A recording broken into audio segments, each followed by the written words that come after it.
The key to avoiding cervical cancer is to get regularly screened through a pap smear. And now with HPV vaccination, doctors are even more confident that we can drive those cervical cancer numbers down.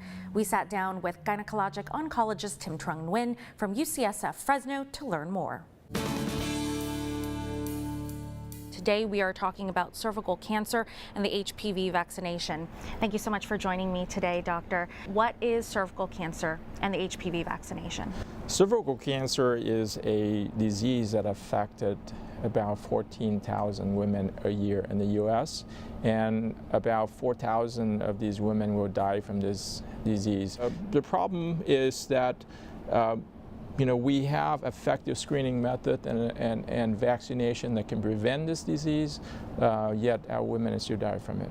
So talk to us about those prevention efforts. Number one, screening. Pap smear it has been demonstrated and has been very effective in screening for cervical cancer.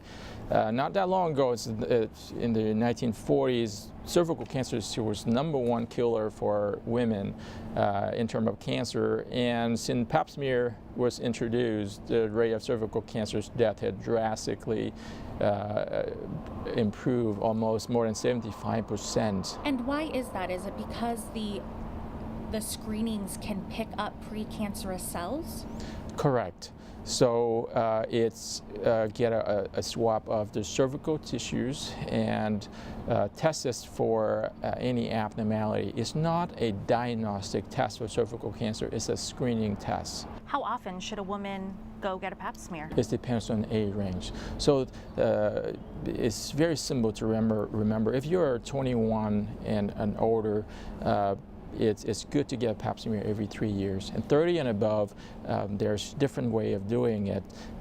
It's either with pap smear alone, a pap smear with HPV testings, or even with HPV testings alone. I think the best message is to get in to see your doctor regularly. We have vaccines for HPV at this point for boys and girls started as early as age 9. The target age is between 11 and 12, up to the age of 26. Last year, FDA has been approved for HPV vaccine to age 45. And HPV vaccine can prevent up to 90% of HPV infections, and it prevents numerous cancer, not just cervical cancer, but other HPV-related cancers such as anogenital cancer, head and neck cancer. Way too often I see patients come into my office as oncologists. The message is, I've never thought it was me. That I think, way often I do not want to hear that. I do not want our women to let our guard down. We wear a seatbelt, we wear life vests to go on a boat.